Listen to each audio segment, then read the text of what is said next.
Hello everybody and welcome to another episode of Revisiting Disney. This is the series in which I get to play Imagineer for a day. I pick an attraction, or more specifically, you guys pick an attraction, and I look at it from an Imagineer's perspective. I imagine that I have an unlimited budget, and I imagine that I could do whatever I want, and I talk about how I would refurbish or replace or touch up the attraction that you guys pick. Imagine's a great word for this episode because the attraction we're going to be visiting is Journey into Imagination over in Epcot in Future World. Now, this is an interesting one to revisit because I have ridden the old one when I was younger, and I believe I've ridden the new one with Eric Idle, but it's not an attraction that I visited very often, and I'm not sure why that is, but I always just sort of skipped over it. So I really have no nostalgic value with this ride. So I have no problem with just changing everything. And that's sort of what we're going to do. No, that's not true. We're going to keep some things. So to sort of brush up for this episode, I actually went through and I watched complete ride-throughs of both the original version of Journey into Imagination and the newer version.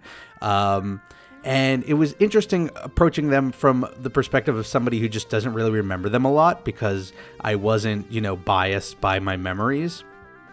And I was really surprised with how both of them really put this strong emphasis on imagination, yet at the same time, neither of them really put any emphasis on the outcome of imagination. It talks about how great imagination is and how important it is and how fun it is, but we never really see the result of it. We see all these cool, colorful, scenes that I guess we can only imagine in our imaginations because it was never really built.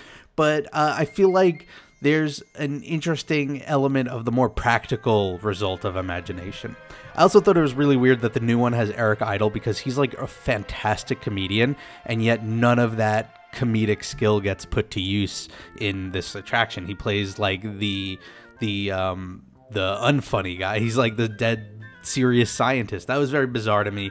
But that has nothing to do with the actual revisiting part. So watching this, coming away with that, and coming away from watching the attractions with an interesting take on the mood. That was the other thing. Even though the new one wasn't as impressive as the old one, even watching them today, what I was impressed with was that it kept the same tone, which is very lighthearted, very funny, and that's something that I would carry over into my version of into Journey into Imagination.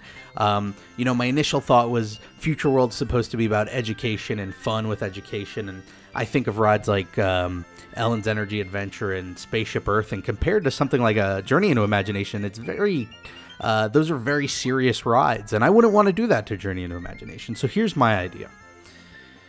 We could do a full ride, right, because the infrastructure's there. You could do a ride through with vehicles and everything in different scenes. Keep Figment, although get some better riders for Figment, because I feel like in the new one, he's too wacky without being really lovable. And maybe design him a little differently. He looks a little weird. He's not like cute and cuddly as this dragon. He's just like, but he's not super realistic as the dragon either. He's just like in this middle ground that sort of weirded me out. So maybe update his looks a little bit, get a better rider for him. But this is what I would take away from it. Rather than focusing on the senses like the new one does, or just focusing on the weird things you could see with your imagination and what you could grab for imagination, I would want a ride that in a very lighthearted and comedic manner focuses on the real life instances where our imagination led to these like major inventions or changes that we probably can imagine not having today. Let me give you an example. In 1941, there was a Swiss engineer named George de Mestral, and he was out in a hunting trip, and he came back and he was covered with these things called burdock burrs, and they're like little spiky balls at the end of plants, and they get stuck in hair really easily, so he was covered in them and his dog was covered in them.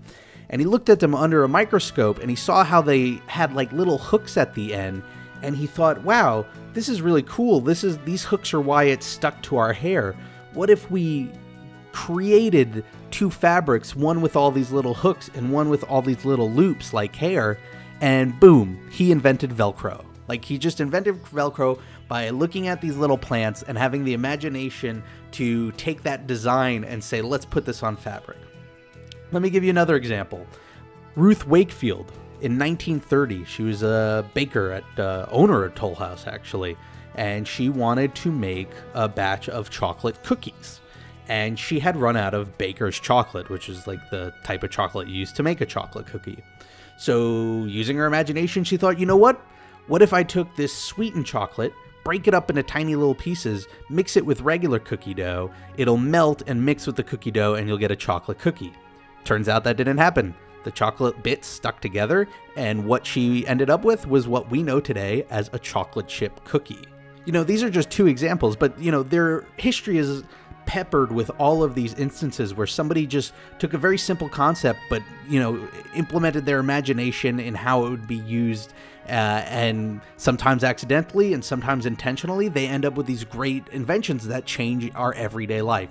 So my idea would be, let's make a series of scenes that retell these instances. Like, those were just two. I don't know if those would be the best two, but you grab a whole bunch of instances where some really interesting use of imagination created an invention that we all use and know of today, and tell that story. But here's how you make it fun. You insert Figment into them. Make Figment the character that we can see as we ride through, but these inventors can't.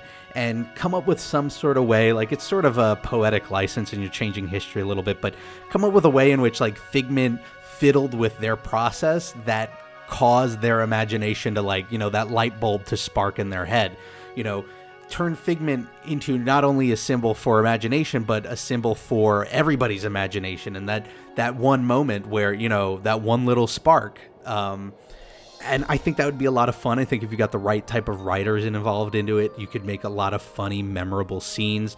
You know, it employs use of animatronics. You could create all these different scenes from different periods in history, which I think would be very interesting. It would be educational because at the bare minimum, you're teaching people about how some of these inventions came to be. And it's sort of, you know, a rally behind why your imagination is not only fun, but why it's really, really important, and why it's been helpful for, you know, the history of humanity. So there you have it. It's a short look at what I would do with Journey into Imagination. It was a very interesting one to approach just because I, you know, didn't have a history with it and I had to brush myself up with it, but I would really love to see this happen. What I'm really excited to hear is what you think should happen. Do you think this is a good idea? Maybe it's a horrible idea. Maybe you want to just go back to the old Journey into Imagination, or maybe you have a whole different idea for it. I would love to hear in the comments below what you would do with Journey into Imagination if you were Imagineer for a day. I would also love to hear ideas for what attraction I should visit next and revisit next. So far, we've done a couple that were all based on user votes, so let me know what you want to see me revisit next.